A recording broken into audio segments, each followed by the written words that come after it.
ask you, Tudor, basically the form of the film is quite unusual because you've taken what I assume, and now I'm going to also ask you, real texts that you found in an archive, and taken one to be reenacted by an actor clearly acting these words, and then another one which by the end we see as a kind of a glimpse of the real person, and then you have an actor essentially acting as if he is the real person. So that you've got these two quite different forms, and so I wondered how when you came to conceive of the film, was that sort of part of your thinking of how you were going to get these texts to come alive?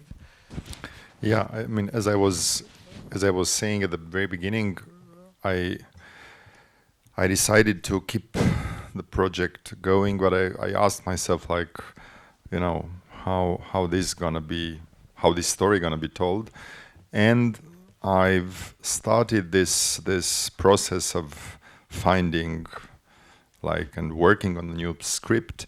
I was revisiting the interviews which me and Gabriel, the co-writer, we shot 9 years ago with the last two survivors of those events, and one of these two people you've seen on screen at the beginning and at the end.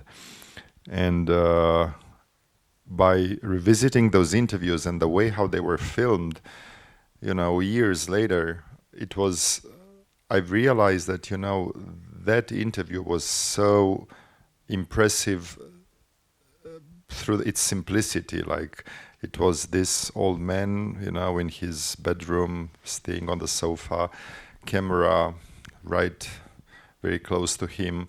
He has this neighbor who was, even in the real interview, like continuously, you know, bugging and coming up with all sorts of comments and so on. But I thought that this interview would help me drafting, in a way, this part of the survivor. And then I was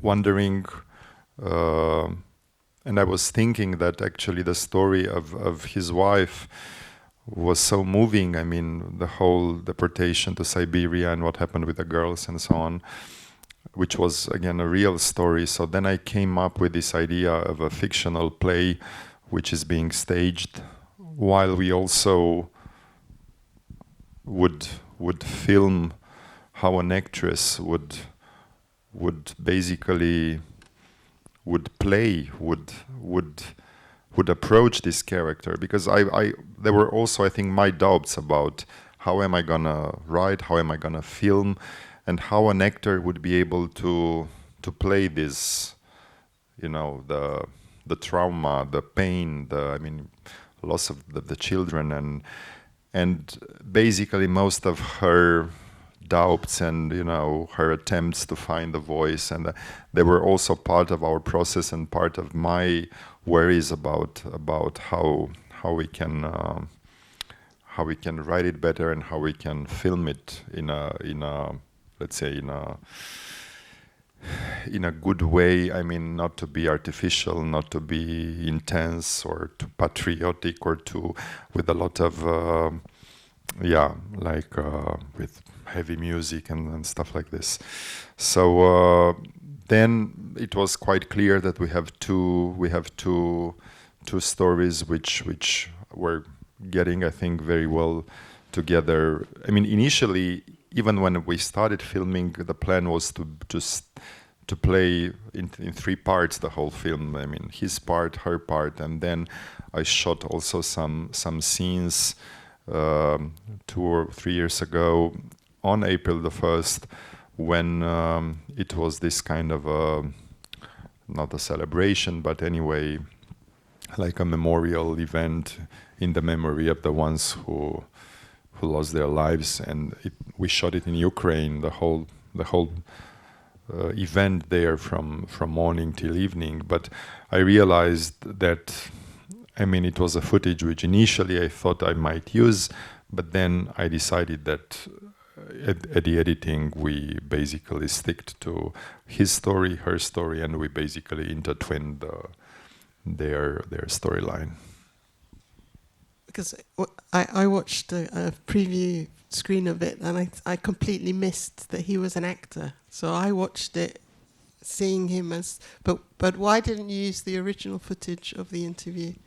I had in mind this, but I mean, even though, yeah, it's a hybrid work and there are some archive footage and documentary, it's, for me, it's also, I mean, it's more a fiction work. And the initial interview, I mean, was more like a recollection and more about his memory being a young kid in that forest, but it didn't have any, I would say, dramatic arch. It didn't have any kind of, I mean, the whole story with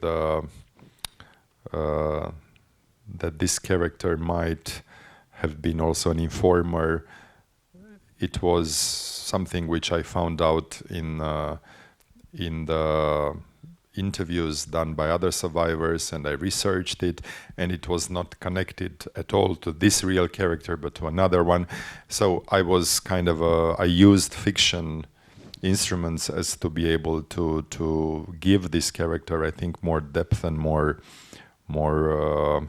dramatic tension. Otherwise, if I would have been using the initial interview, it would have been for sure more emotional, maybe. But yeah, it was just like a illustration of what has happened for real in that forest. No, and I think then it's a very interesting way of what is the truth, and how do we reenact or resurrect history, and yes, we can never know if he's telling the truth, if she's telling the, there's a kind of whole myth. So I think it's very, somehow you get to a kind of essence of reality by doing this fictionalized version. So I don't know. Yeah, I mean, I agree. Mostly because I think this event is not, as I was saying, not very well researched. I mean, we don't have it in the history books. Historians did not agree about, what has happened there, how many people have died. Romanian historians are still contradicting with Ukrainian ones. The Soviets have, different figures, numbers, and so on. And I think I had this in mind from very beginning, this kind of a big worry of like how, and that's one of the themes of the film, like how do we portray this like big history? What's our relation now to the how am I gonna film what has happened? I'm born in Transylvania. I don't have anything to do with this part of Romania, Bessarabia, North Bukovina. I don't have relatives there. So for me, it was a process really delicate and complicated to get close to this story and to understand it. And through the research we've done and the interviews we've done. But I didn't want to do, finally, I think we were pretty much intelligent years later and not wanting to do like a big epic thing, which always I think has its issues and problems. If we remember a lot of, or I would say most of the Romanian films which were done under communism, they had terrible mistakes and terrible like issues related to depicting what has happened for sure and for real, and I think most of these historic films are pretty fake in terms of reflecting history, and also it's about how those people were speaking, were dressing, and so on. So I that's why I thought I should find another way of kind of talking about real history through memory, because I think memory is important, and I think especially for the young generations, I think there is this danger that if the elder ones would not talk to them, would not share part of the family stories which they've heard or they've lived, it's this danger that they would be vanishing. And how did you come across the original stories? How did you find out about these archives? I just saw, a TV reportage at one of the Romania's, like I think, top investigative programs, România Te Iubesc. It's done by the Pro TV. So there were 2 episodes on what has happened at Fontenalba. So I was like, wow, I did not know anything about it, and I started to read, to research, look on Google, find some books which were not so many. I mean, I found mostly some interviews published by a small publishing house. Then I researched in some Romanian cities in Ukraine some cities where they have Romanian population minority living in Ukraine. So I was able to find some stuff, and then I got across this story of the real story between Gheorghe and Minodora, who their encounter 50 years later. And for me, that story was so powerful, and I was keep asking myself, like, what these 2 people would have said what did they say one to another after their reunion? Because they were pretty young, as you've seen, when they got married, they have this children, but they were 22, 23. And then I think most of their lives they were living separately, not knowing much one from another. And I thought it was I think a very, very strong story, and I thought I would love to make a film about them mostly. And you have. Thank you. I think it's a very powerful way to create history, and I haven't seen a film do it in such a kind of interesting, layered way. I think it's very... we have a roving mic, I think, and if there are questions, obviously. Yes, great. Do you know? Just wait for the microphone, please.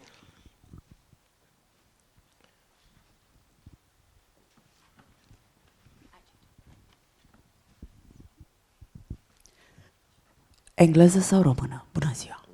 English, okay. So, I have 2 questions.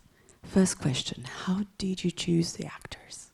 What was the process? Because I left my country 20 years ago. I'm an actress, and I would like to reconnect to my country, especially to the directors. Sorry, I lost my voice. Second, would you release the full interview with the gentleman, the real person that, obviously, I don't know if he's still alive, or maybe he's dead? Regarding the actors, I have to admit that we don't have so many choices at this age. 80 plus years old. We don't have like 10 options.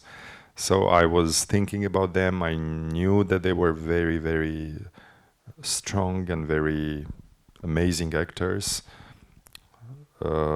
Mircea Andrescu, the main lead, was working with Corneliu Porumboiu in his masterpiece 12.08 East of Bucharest, while Coca Blos was mostly doing supporting roles. She's not doing theater anymore, and she was pretty much shocked when I called her, and especially when she saw so many pages of text she had to do. But I was very pleased with them, and I think they are just wonderful, amazing actors, and so present, and they were all having connections with the story. Her father was also deported, and his family, I think, was he was coming from north part of the country, so from Moldova. And regarding the second question, I didn't get it quite well. The second question was, would you release the full interview with the real person? Yeah, we have planned this to edit it a bit for reasons of clarity, and to release it on YouTube and on the Instagram page of the film. So I think it's an important memory tool, let's say. And there are, if you would look on YouTube, there are some other interviews with other survivors, which they were also important for our research. Mulțumesc.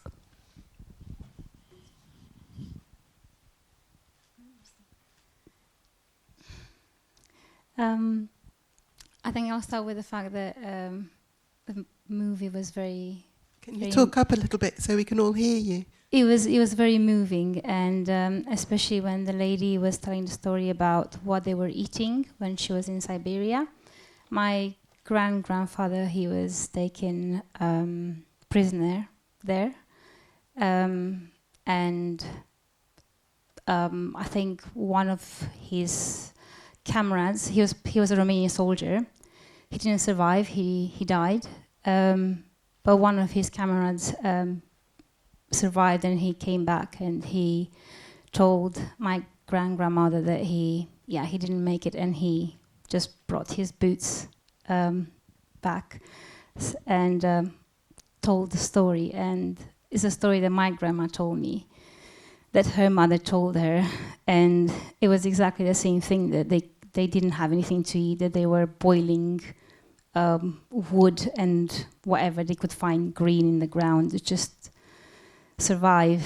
And for me to see that story told by someone else was incredibly touching. And I really liked when the lady said at the end that the war in a way never ends, or that war has a different timeline, and in the soul of some people, in the people that lived it especially, it lives forever, and it is true.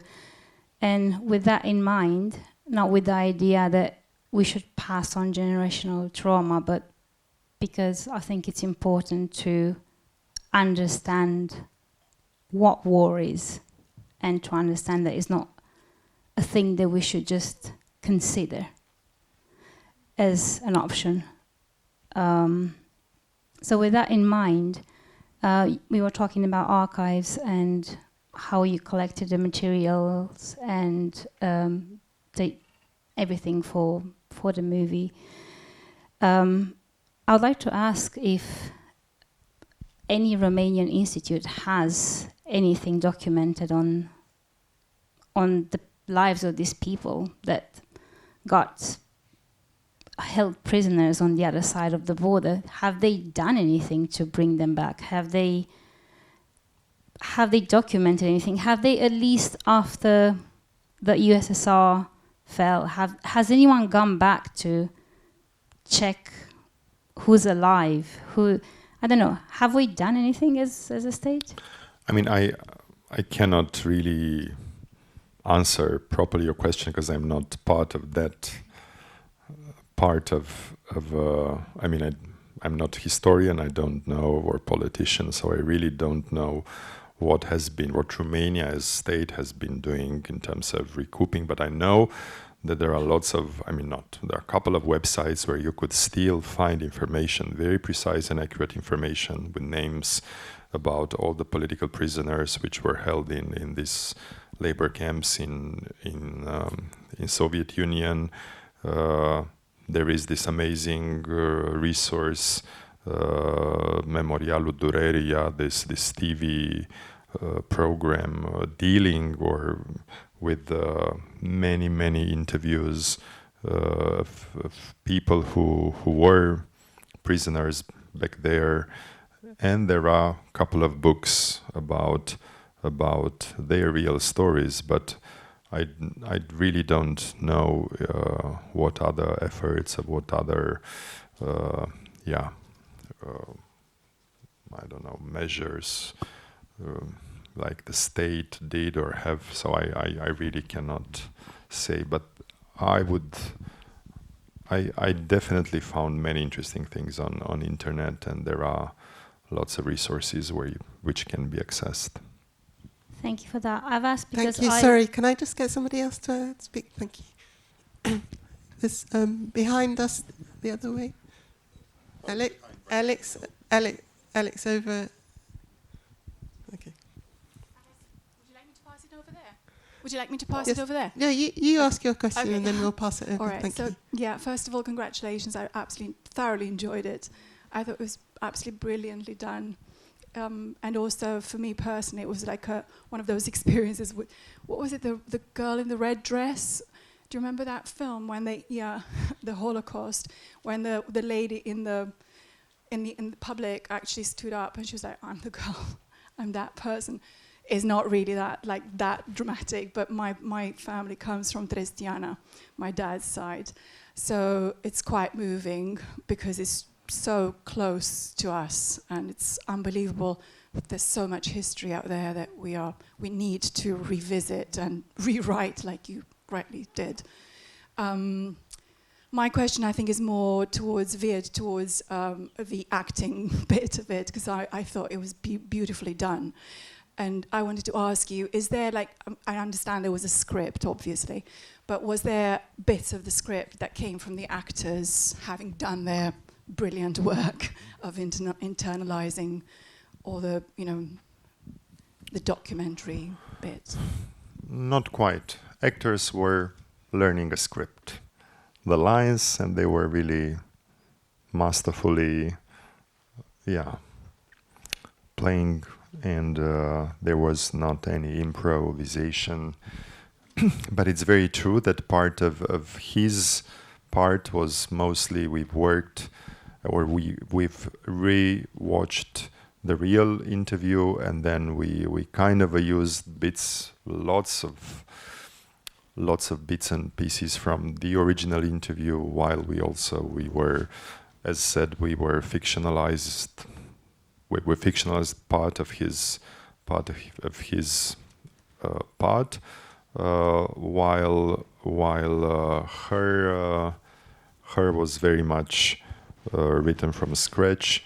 We've also used some excerpts in that part depicting the Siberian experience. It's this amazing book, 20 Years in Siberia, written by a very simple woman, Anitza Nandrish, and she was also suffering, and she came up with this amazing book. And I'm not sure if it's translated in English or not, but it's just a great book. So we were taking, I think, one episode of her, because this, as you've mentioned, the trauma, what they've endured there is pretty much common to many families, or many people who were in those labor camps. Thank you.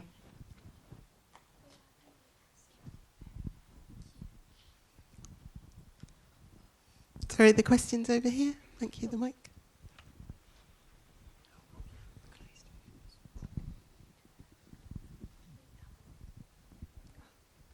Hello. I wanted to talk about the fact that this movie is so simple yet so touching, and it's quite contrasting to the other movies which I know you did recently, which are also inspired by real events, yet they're not so close to reality. This is imitating a interview.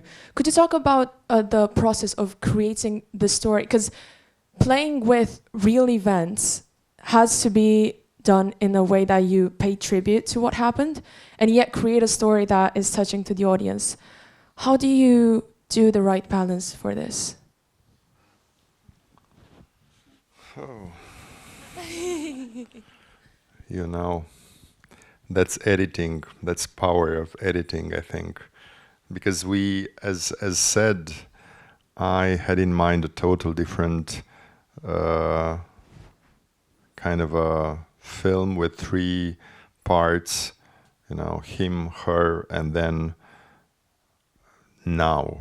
Because I think our relationship now with the past is usually what I've seen in Ukraine at that kind of celebration. The old way, it's still actual, the local Ukrainian government was trying, a lot to somehow to take the lead in organizing the event. They were stapling, Ukrainian flags in the trees, while the Romanians were doing the same. So it was like a competition, like who's more, let's say, in front of it.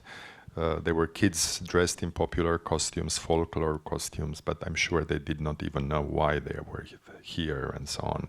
So priests and I mean, it was a whole ceremonial which I think had to do very little with what I was thinking, which was basically paying attention to the people, old people who have been coming from their villages over there, and they were staying, in the backside. They came out of their own will just because their families were in a way, they lost their lives, parents, grandparents, and so on. So for me, it was very disturbing what I've seen there, but it was impossible not to edit what we've seen. It was like spontaneous humor, and it was very weird when we've seen the edit, and it was so emotional, the end of the film, and by having this kind of a coda, the final part, it was pretty bizarre. So we decided to take it out at the editing. So we were having those stories, and it was interesting because as we were shooting in like different weeks, these actors, that was the whole thing, they would not meet on the set. So I came up with this idea of that fictional play, which, like many other theater plays, would have these big LED screens, digital screens, while we can project there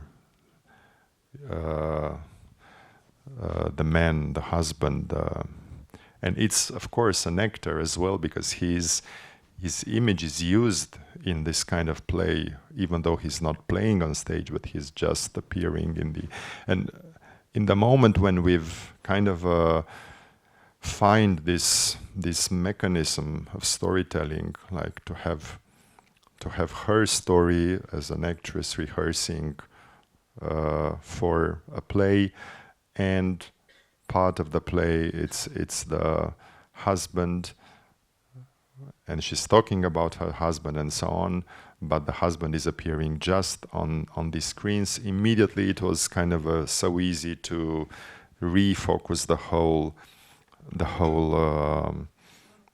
story. And I think it was, as I was saying, it was not just about their particular story, but for me it was important about how we can have distance towards history, and how we can have another kind of relationship with these events happening more than 60 years ago, and what's the role of memory, and how do we refer to these events, even though they were very painful and that's why I was working a lot with the actress, just to be able to have this right tone of, talking about horrible things, but with a kind of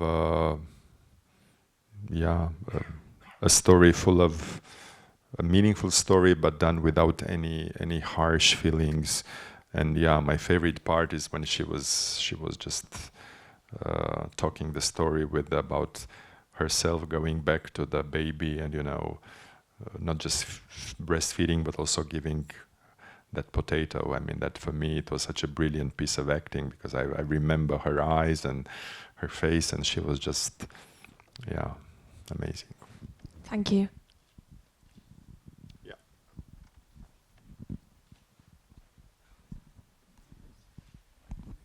Thank you so much for the film. It really made an impression on me, and I think it's a lot to reflect on identity and... Sorry, could you talk up a bit? Sorry, yes. Can you hear me now? Okay, so thank you so much for the film. It really made an impression on me, and I think it's a lot to reflect in terms of history, identity, information, disinformation. I'm just wondering, just going back to that scene in the park, where the director talks to the actress about how few people know what happened in 1941. Did you consider using this film as an educational tool, or trying to look at it from the educational perspective, maybe through partnerships with institutions in Romania, you know, just going a bit beyond cinemas and fairs and film festivals. Because, for example, when I was in high school, I in my history courses, but I was very lucky. I think it was not happening often. We had Schindler's List. We viewed as high school students. We have seen recordings with the survivors and so on, and it really mattered. That really mattered for us to understand that piece of history. And even when I go to the high school reunions years later, we still talk about that. But not many students in Romania have that privilege to get access to history through art. So yes, do you have any plans? Do you have any partnerships with institutions? And I think not even just in Romania, but also maybe Ukraine, other parts of Eastern Europe, because what's there is really relevant for the whole of Eastern Europe and for what happens today as well in terms of, you know, geopolitical aspects and so on. Thank you. Yeah, I'm glad you asked this, because it's exactly what we've done in the last month. I mean, I think we released the film in mid-October.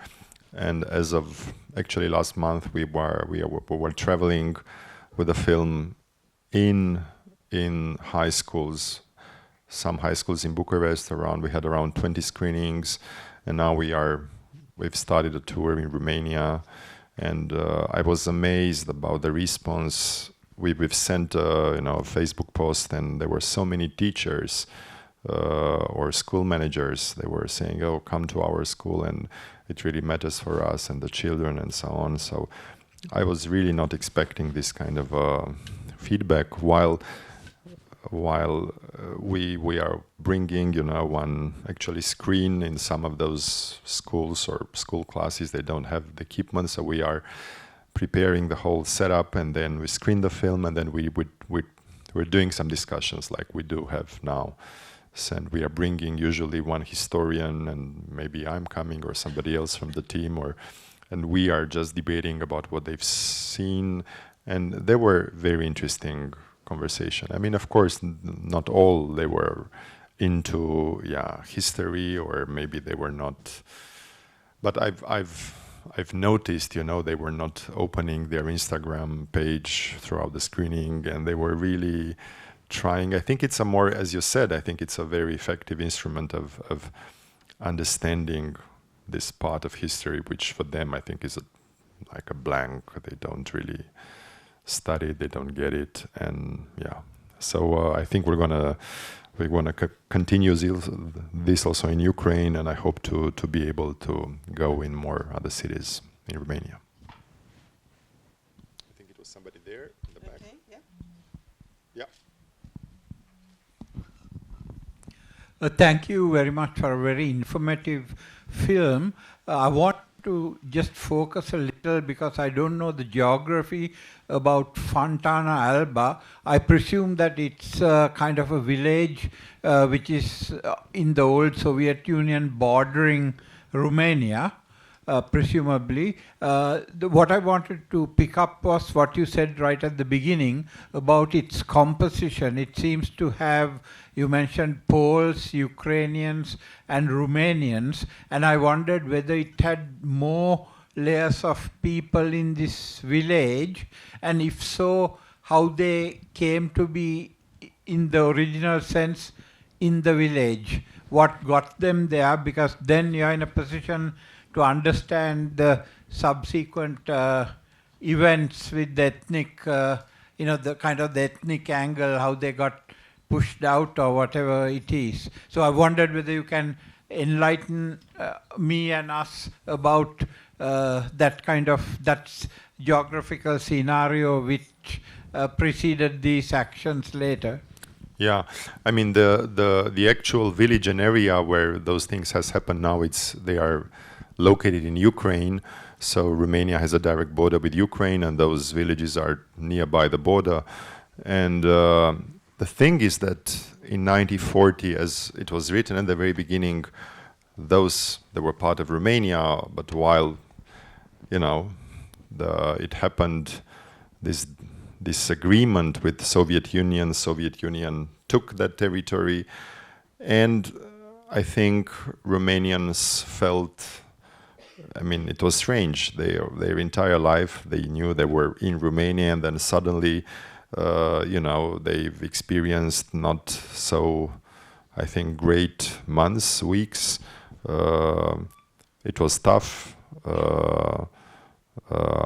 They didn't have access to food and so on. It was pretty much horrible, kind of politically, and they decided they wanted to leave because they had relatives. So I think it was mostly they were majority, or they were like majority population there, while they were also, as said, they were Ukrainians a lot.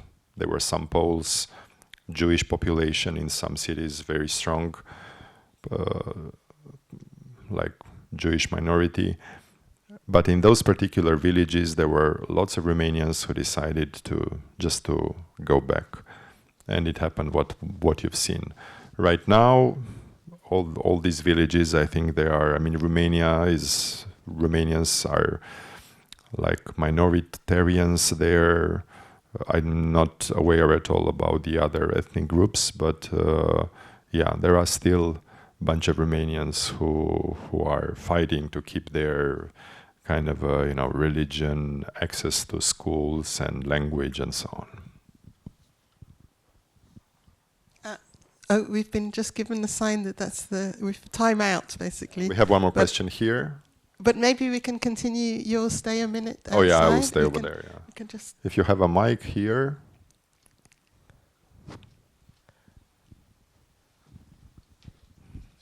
A very quick question. Here, in the second row. Hi. I just wanted to ask, where did you get the archive footage from, and why didn't you use more of it?